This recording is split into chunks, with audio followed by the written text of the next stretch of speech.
안녕하세요. 심리맨입니다. 심리맨 TV 채널은 심리와 마음에 관한 이야기를 나누는 심리 전문 채널입니다. 오른쪽 하단에 구독 버튼을 누르시면 이 영상을 잊지 않고 보실 수 있습니다. 타프티 2 강독을 이어나가겠습니다.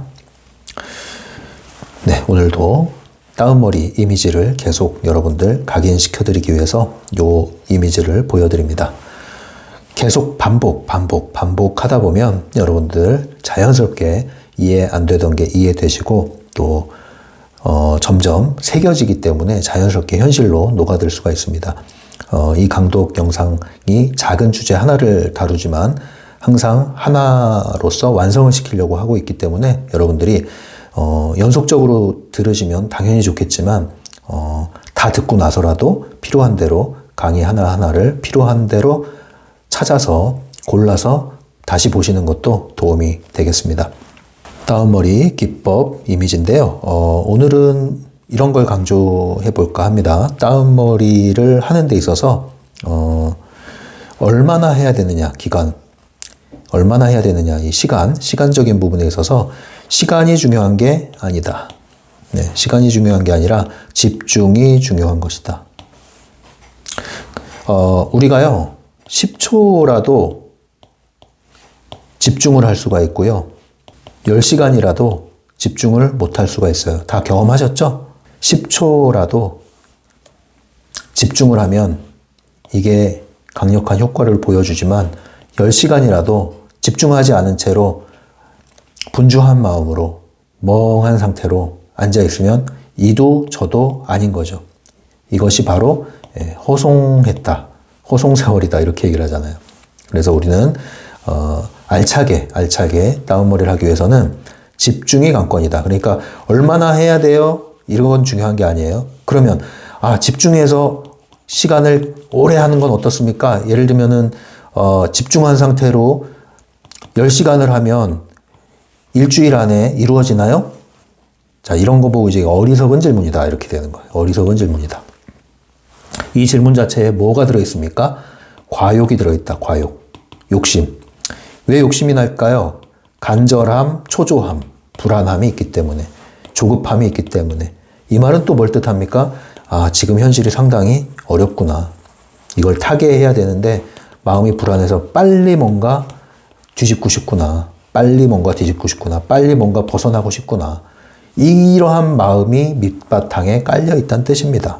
그래서 이러한 상태로 집중을 하면 어떤 집중이 됩니까? 지난 시간에 얘기했던 내부 의도로 이것을 집중하려고 애를 쓸 가능성이 매우 높고 그것은 별 효과가 없다. 그래서 집중은 이완이 돼야 집중이 되는 거예요. 긴장된 상태에서는 집중이 안 돼요. 근데 이 이완이 뭐냐? 이완 다음에 긴장을 해야 집중으로 몰입으로 가는 거예요. 이완에서 긴장. 이 긴장이 뭡니까? 적절한 긴장. 너무 긴장이 지나치면 그러면 집중이 안 돼요. 너무 이완이 되면, 그러니까 여기서 말하는 건 부정적인 의미를 말하는 겁니다. 풀어지는 거 아예. 맥이 풀리는 거. 이래도 안 돼요. 그래서 항상 적절한 긴장 상태, 이게 바로 집중 상태라고 볼 수 있는 겁니다. 그런데 적절한 긴장 상태를 유지하기 위해서는 이완이 전제가 돼야 돼요. 그래서 항상 우리 몸 전체를, 마음 전체를 제로 상태로 유지해 보는 게 필요합니다. 0점 잡아야 총을 쏠 수 있듯이 우리의 마음, 몸도 0점을 딱 잡아놔야 돼요. 그래서 여러분들이 이 이완을 자꾸 해보란 뜻이에요. 어떤 게 가장 편안한 상태인지. 내 몸과 마음은 또 연결되어 있잖아요. 그러니까 내 몸이 완전한 이완 상태가 되는 걸 연습을 해보세요. 마음이 편안해지는 상태를, 이완 상태를 자꾸 느껴보셔야 됩니다. 그래서 그 감각을 딱 갖고 계셔야 내가 지금 긴장하고 있구나. 어깨에 힘이 들어갔네. 손에 힘이 들어갔네. 걸음에 힘이 들어갔네. 머리에, 얼굴에 힘이 들어갔네. 이게 이제 느껴지면서 몸으로 긴장 상태, 그게 뭐예요? 마음으로도 지금 내가 뭔가 너무 잘하려고 하고 있네. 아니면 뭔가 쫓기고 있네. 이걸 빨리빨리 감지한단 말입니다. 그래서 이걸 알 때 심호흡을 하고 마음을 다잡아서 다시 이완 상태로 내릴 수가 있는 거예요. 이 조절이 돼야 집중이 됩니다. 이게 다운머리 기법을 사용할 때 또 중요한 준비 단계, 전제 조건이 되겠습니다. 오늘은 117페이지고요. 제목은 의식 속의 두려움 녹여내기. 네, 조금 전에 말씀드린 내용하고 자연스럽게 연결이 되네요. 두려움, 그죠? 예, 두려움. 왜 두려워할까요? 예, 현실을 자꾸 부정하게 되면 두려워할 수가 있습니다. 예, 현실이 불만족스러운 상태에서 자꾸 현실을 부정하고 도피하고 회피하려고 할수록 두려움이 더 커지고요. 그 두려움은 실체가 없는 두려움이 돼서 두려움에 먹히게 됩니다. 두려움을 먹게 되면은, 네? 밖에 있는 두려움과 두려움을 삼킨 거하고는 좀 다르죠. 두려움을 딱 먹게 되면, 주입이 되면 이제 이 세상을 두려움으로 보게 됩니다. 뭘 하더라도. 예, 두려움을 삼켜버리면 항상 따라다닌단 말이에요. 외적인 두려움은 그 상황을 피하면 상관이 없어요. 그런데 이 두려움을 삼켜버리면 여기 가도 두렵고 저기 가도 두렵고 항상 따라다닌단 말입니다. 두려움이 사실은 되게 우리가 극복해야 될 중요한 장벽이에요. 두려움이. 예. 두려움은 때로 우리가 생존하는 데 매우 도움을 줍니다. 두려움이 있기 때문에 우리는 보호를 받고 그리고 자신을 지킬 수 있는 그런 힘과 지혜를 터득하게 됩니다. 그러나 이 두려움이 우리를 집어삼키게 되면은 지금 말씀드린 것처럼 예, 어딜 가든 두려움으로 점철된 삶을 살기 때문에 계속 이 두려움에 피해를 보게 됩니다. 요걸 잘 구분하셔야 돼요. 그래서 두려움을 극복한다는 것은 여러분들이 삶을 나가는 데 있어서 새로운 성취, 도전과 관련이 있습니다. 그래서 도전과 성취. 예, 큰 이상을, 꿈을 꾸기 위해서, 그리고 그 꿈을 현실화시키기 위해서 두려움을 극복하는 게 큰 과제입니다.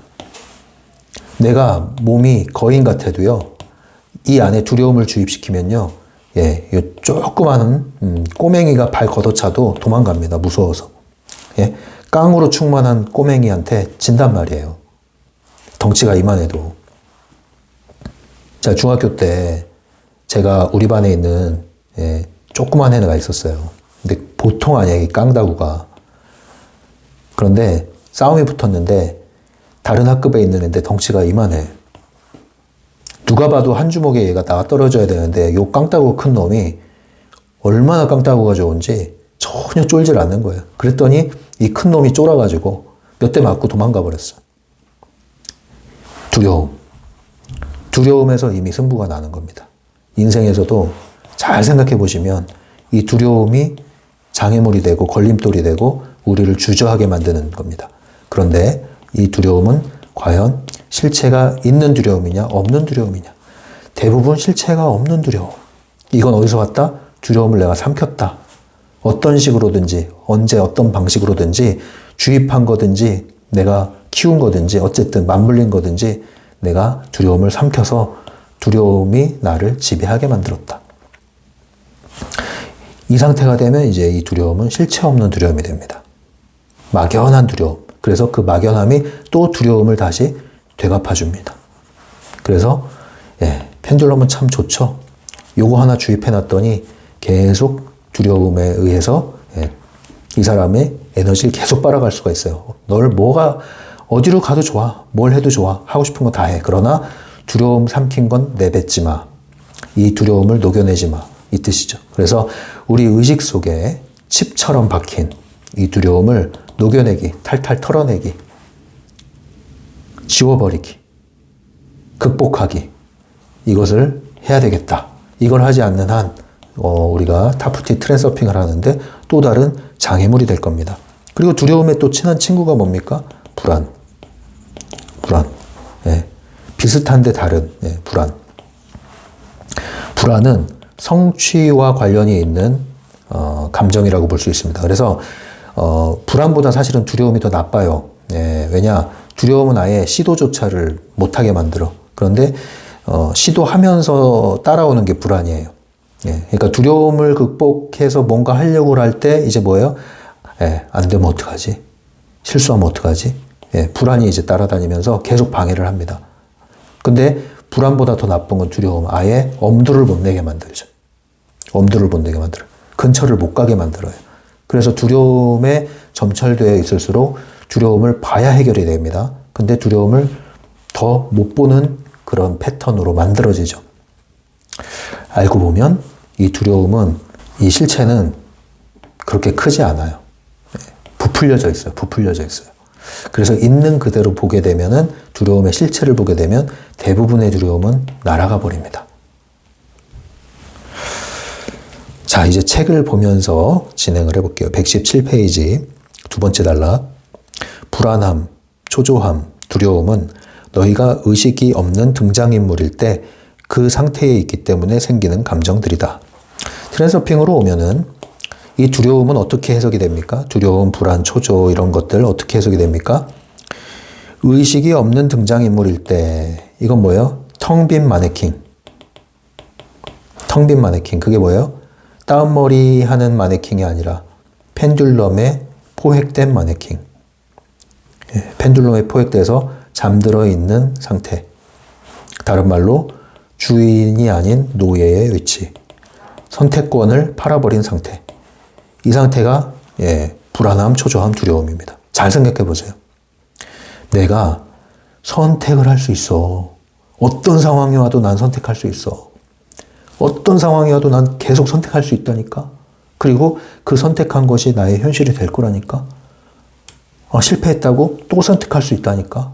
그리고 결국은 나의 현실을 끌어올 거라니까. 심지어 나는 그 현실을 끌어오는 데 있어서 도움을 받을 수 있는 외부 의도도 가져올 거라니까.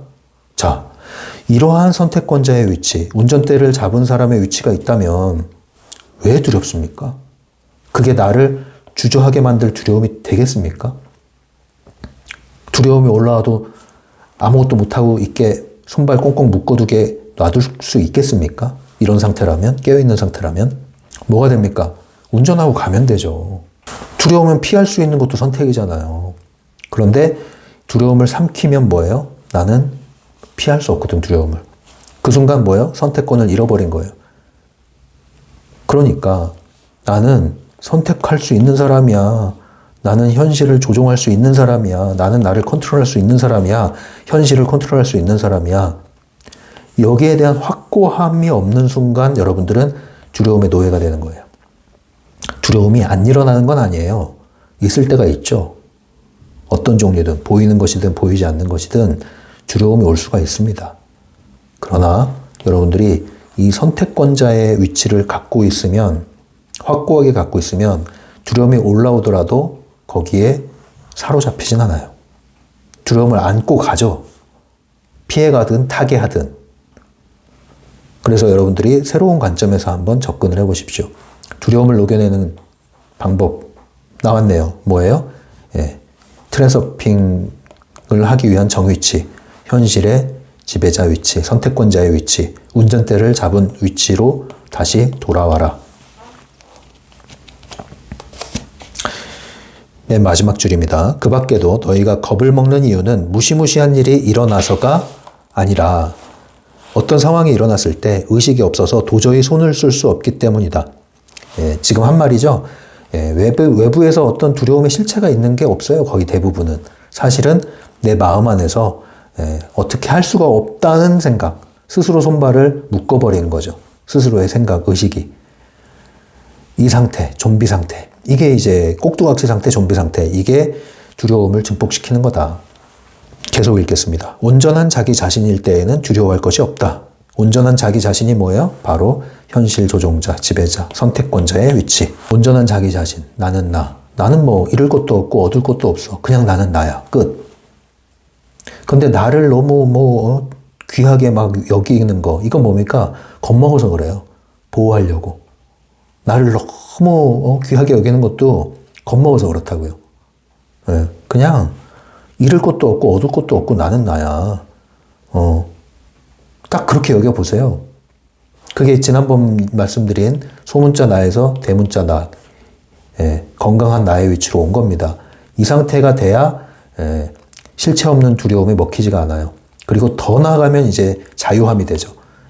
자유함, 완전한 자유함. 거기에 전 단계까지 이를 수가 있습니다. 이 트랜서핑은.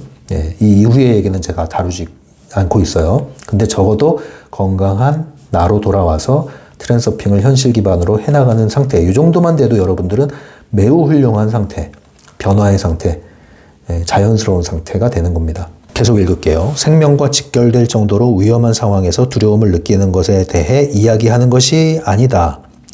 이럴 땐 뭐 해야 됩니까? 피해야죠. 이거는 실체가 있는 두려움이잖아요. 불이 났으면 대피해야 돼요. 나는 괜찮아. 불사신이야. 나는 초인이야. 이것은 다 꿈인 것이야. 내가 아니기 때문에 이 불 속에 있는 나도 내가 아니지. 나는 불타는 게 아니야. 뭐 이거 아닙니다. 여러분 정신 차리세요. 전초 오류에 빠진 상태입니다. 현실에서 불이 나면 또 대피해야죠. 그죠? 대피해야죠. 빨간불일 땐 함부로 무단횡단하면 안 되죠. 차 쌩쌩 달리는데. 너무 당연한 얘기잖아요. 근데 이 당연한 것을 못 지키고 있다고요. 당연한 것만 지켜도 보호를 받아요. 근데 이걸 안 지키고 못 지켜요. 그래서 엄한 방식으로 이걸 대처를 한단 말입니다. 그래서 제가 잔소리를 하는 거예요. 그래서 이 문장 잊지 마세요. 생명과 직결될 정도로 위험한 상황에서 두려움을 느끼는 건 너무 당연한 거다. 당연한 거다. 내가 죽음에 이르는 병에 걸렸어요. 당연히 두려움이 올라오죠. 완전한 자유인이 아니면. 그렇잖아요. 근데 자유인인 척하지 말란 말이에요. 내 말은. 척하지 말라고요. 두려우면 두려워해. 그게 온전한 건강한 나예요. 건강한 난 두려워할 줄 알아요. 철저하게. 그러나 두려움이 휩싸이진 않아요. 휩싸였다고도 나와요. 완전한 자유인이라면 초월하겠죠. 많진 않아요. 근데 그런 척하지 말라고요. 진짜는 자연스럽게 돼요. 척하는 거는 애쓰고 있는 거예요. 박스 위에 있는 내용입니다. 전혀 쓸모없는, 아니 해롭다고 말하는 것이 더 정확한 그런 종류의 공포심은 성공할지 실패할지 몰라서 불안해하는 것이다. 그쵸? 이 성취와 관련된 거라고 그랬죠. 아까 제가 성취와 관련해서 불안과 두려움 이런 게 올라온다. 네. 그죠? 근데 이게 뭐다? 정말 쓸데없는 두려움이다. 쓸데없는 공포심이다. 심하게 말하면 미련한 짓이다. 뭐가 문제예요? 성공과 실패, 성패에 대한 중요성 잔뜩 들어갔죠. 네. 벌써 이 기준, 이거 어디서 왔어요? 펜듈럼에 왔어요. 이게 내면화됐어요. 그러니까 뭘 하려고 해도 성패에 대한 중요성, 기준, 확고한 기준, 획일적 기준, 나를 살리는 기준이 아니라 나를 죽이는 기준, 그리고 욕심, 이것이 나를 계속 망가뜨리고 있는데 두려움에 휩싸이게 만드는데 이걸 내려놔야지. 중요성을 낮춰야지 결국. 두려움 자체를 해결하는 게 아니라 두려움을 직면하고 대면하다 보면 두려움의 실체를 보는데 그게 뭐다? 중요성이 얽혀있고 그 중요성의 대상이 되는 것은 획일화된 기준, 외부에서 주입된 기준, 그리고 내가 스스로 그것을 삼켜버린 기준. 그걸 내려놔도 안 죽어요. 근데 죽는 것 같아. 죽을 것 같아. 이러한 것에서 오는 두려움이 내 삶을 계속 집어삼키고 있는데 두려움을 해결하려고 하는 게 아니라 실체를 보란 말이에요. 실체. 누르지 말고 안 두렵다 하지 말고 두려움 없애려고 도망다니면서 딴 거에 중독되지 말고 도피하지 말고 이렇게 접근을 하셔야 의식 속에 있는 두려움이 사라집니다. 의식 속에 있는 두려움이. 진정한 두려움이 사라지기 시작하는 거예요. 자, 이제 박스에 있는 내용 읽어드리겠습니다. 이 책에서 타프티가 제안하는 솔루션입니다. 방법은 아주 간단하다. 중요한 것은 초조함과 의심의 근본적인 이유가 너희의 불안감을 야기하는 그 대상 자체에 있는 것이 아니라 생시에서 아무 의식 없이 꿈을 꾸는 상태에 있다는 사실을 이해하는 것이다. 너희는 자신이 권력을 가지지 못하는 어떤 시나리오가 너희를 이리저리 휘두르고 있다는 사실을 어렴풋이 무의식적으로는 알고 있다. 이게 이제 펜듈럼이 휘둘린다고 보시면 됩니다. 꿈에서든 생시에서든 마찬가지로 너희가 자제력을 잃었으며 자기 자신을 기억하지 못하고 상황을 통제하지 못한다는 괴로운 감정이 너희를 쫓아다닌다. 통제권을 잃었기 때문에 끌려다니는 거죠. 그러니 자기 자신을 기억해내고 자신을 자기 자신의 상태로 되돌려놓거라. 선택권자 위치로 와라 이 뜻입니다. 잠에서 깨어나는 순간 너희는 관찰자 위치에 서게 되며 초조함과 의심은 너희가 현실을 선택할 수 있다는 인식으로 바뀌게 될 것이다. 여기서 밑줄 뭐예요? 현실을 선택할 수 있다는 인식. 결국은 타프티의 핵심은 매우 명쾌하고 단순합니다. 예, 선택권자의 위치로 돌아와라. 정말 거기에 비결이 있다 이거예요. 뭐 펜듈럼 중요성 낮추기? 자, 이것도 뭘로 귀결됩니까? 타프티에서는 선택권자의 위치로 돌아와라. 정위치. 결국 타프티는 2.0이잖아요. 트랜서핑 2.0. 더 명쾌하고 강력하다는 뜻이 바로 이런 거예요. 선택권자의 위치로 돌아와. 이게 곧 깨어남이고, 이게 곧 펜듈럼 탈출이고 극복이야. 이게 곧 펜듈럼이 나를 감정적으로 얽고 있는 불안, 초조, 공포, 두려움, 이 모든 것에서 나오는 근본적인 길이야. 더 강력해졌단 말입니다. 선택권을 인식하는 것. 그러면 마지막 문장 뭐예요? 그리고 거짓된 두려움은 그러한 인식 속에 녹아 사라질 것이다. 자, 정리합니다. 두려움을 녹여내기죠? 뭐에? 의식 속에. 의식 속에 있는 두려움을 녹여내기 위해서 뭘 해야 돼요? 인식을 해야 됩니다. 어떤 인식? 현실의 선택권자, 주인의 위치, 운전대 잡은 사람. 주인의 위치, 선택권자의 위치라는 것을 확고하게 인식을 하는 순간 나의 의식은 깨어나고 그 안에 박혀있던 두려움은 온데간데 없이 사라져버린다. 이걸 녹여낸다, 없앤다, 애쓰지 말고 선택권자라는 인식을 확고하게 해라. 다른 것들이 거기에 다 떠나버린다. 그죠? 자, 마지막 문장까지 읽어야 또 이 적용 단계에서 여러분들이 도움이 될 것 같아요. 이것은 정말 단순한 개념이지만, 그죠? 단순하죠? 계속 읽겠습니다. 참 이상하게도 실제로 적용시키기는 무척 힘들다. 꿈이라는 것은 아주 끈질긴 놈이기 때문이다. 그러니 게으른 달팽이들아, 지금처럼 빈둥거리지 말고 즉시 잠에서 깨어나는 법을 배우거라. 네, 그래서 우리는 끊임없이 연습 또 연습, 인식 또 인식, 책 읽고 적용하고 강독 듣고 적용하고 라방에 와서 질문하고 점검하고 적용하고 이러다 보면 나선형으로 반복되는 것 같지만 조금씩 어느 순간 한 성큼 인생 트랙이 바뀌는 것을 보게 될 겁니다. 꾸준히 정했으면 방향을 유지하고 계속 가도록 하죠. 많은 성공하는 사례가 있습니다. 여러분도 그렇게 되기를 바랍니다. 지금까지 심리맨이었어요. 심리맨 상담소를 온라인으로 운영하고 있습니다. 심리맨 개인 상담은 유료로 진행되고 있고요. 심리맨 네이버 블로그에 가시면 자세한 안내가 나와 있습니다. 찬찬히 읽어보시고 마음이 끌리시는 분, 상담을 이용하고자 하시는 분은 오픈챗이나 이메일로 연락을 주시면 되겠습니다.